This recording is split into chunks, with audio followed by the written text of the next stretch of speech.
সদরসহ বিভিন্ন উপজেলা সদরগুলোর প্রায় খাবার হোটেলে পাওয়া যাবে ময়দার সাথে লবণ পানি মিশ্রিত তেলমুক্ত রুটি। বেশিরভাগ হোটেলেই এই রুটি তৈরি করতে দেখা যায়। এই হোটেলে আসলে যাত্রাটা কেমন ছিল, মানে হোটেলটা কিভাবে আপনারা শুরু করছিলেন, তখন আপনাদের অবস্থাটা কেমন ছিল? আমার অবস্থা তখন আমার স্বামী মাইশের বাড়িতে কাজ করতো, আমার পোলা ক্লাস 5-এ পড়তো, তখন শুরু করলাম। তখন আপনারা এই দোকানটা কিভাবে চলতো? আপনারা তখন কি কি খাবারের আইটেম বানাইতেন? শুধু আগে রুটি দুইটা বানাইতো, এখন আবার কিছু ভাত রান্ধি 2 কেজি অথবা 3 কেজি, এইভাবেই চলতেছে।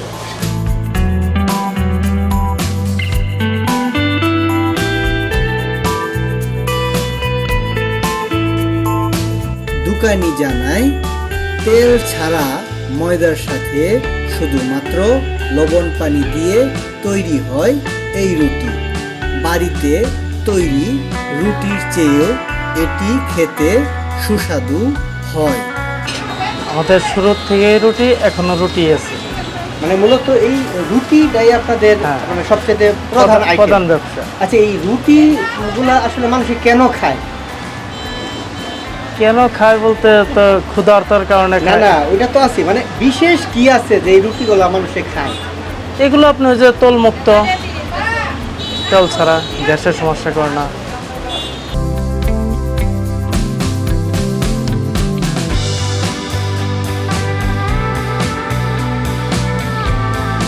বাসাইল বাজারের হোটেল ব্যবসায়ী মোহাম্মদ সুজাত মিয়া জানান, দীর্ঘদিন ধরে তারা বাসাইল বাজারে রুটি তৈরি করে বিক্রি করে আসছে। পরবর্তীতে তারা ভাত মাছও বিক্রি শুরু করে।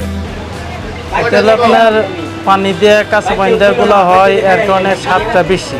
আর বাড়িতে তো আপনার গরম বান্ধা করা হয়, ওটা স্বাদ কম, এর কারণে বাজারে রুটির চাহিদাটা বেশি। হ্যাঁ। আচ্ছা, আপনাদের এই মানে দোকানে হোটেলে মানে কোন এলাকার মানুষ আসে বেশি, মানে খাইতে আসে? কত দূর, মানে কিরকম কাস্টমার আছে এখানে? আপনার এই প্রপারের লোকজনে আর এই বাসাইল থানার কিংবা সখীপুর থানা, বিভিন্ন থানার লোকজন মানে আর কি এদিকে আসে, যাতায়াতের সময় খাওয়া দাওয়া করে।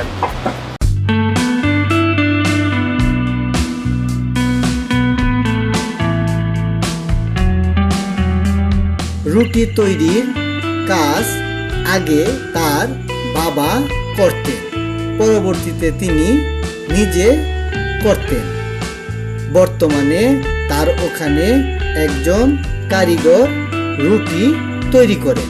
সকাল সন্ধ্যা তৈরি হয় রুটি। এই দোকানটা আপনি নিজেই পরিচালনা করেন? আমি নিজেই। এই রুটি কি আগে আপনি বানাইতেন না? আমি বানাইতাম আগে। এই রুটি বানানোটা আপনি শিখলেন কিভাবে? এটা আমার বাবাই বানাইতো। মানে আপনার বাবার কাছ থেকে আপনি শিখছেন? এখন একজন কারিগর রাখছেন? এখন কারিগর চালায়, আমি নিজে।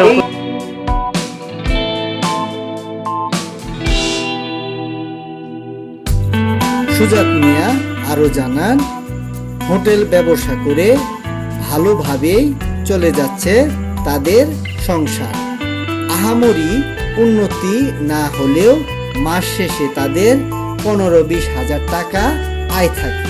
তো আপনার মাস শেষে 15-20 হাজার টাকা থাকে, সব খরচ বাদে 15-20 হাজার টাকা থাকে। এই মূলত এই ব্যবসাটা আপনারা শুরু করছিলেন কত বছর আগে হবে? ব্যবসা শুরু করছি আমি নিজে করতেছি 2001 সাল থেকে। আর আমার বাপ চাচারা করতেছে আপনার পাকিস্তান কুলার থেকে। আমি পাকিস্তান আমল থেকে এই ব্যবসাটা আপনারা শুরু করতেছেন, এখন পর্যন্ত আপনারা আছেন।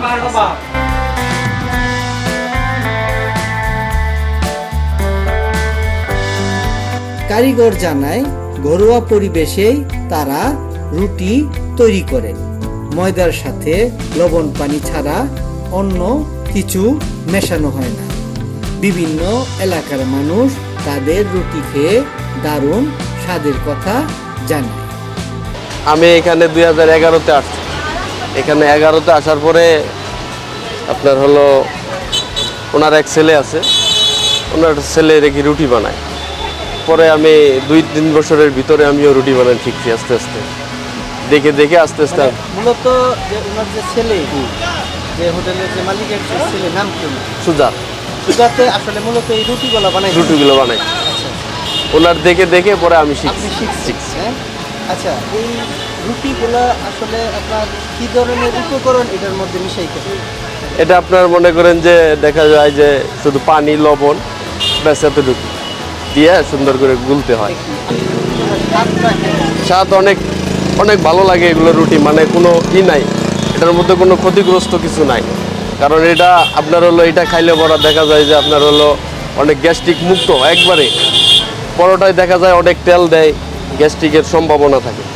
এটার মধ্যে তেল দেন? কোনো তেল হয় না এটার মধ্যে, এটা সাদা রুটি। এটা আমাদের বাসায় অনেক বিখ্যাত।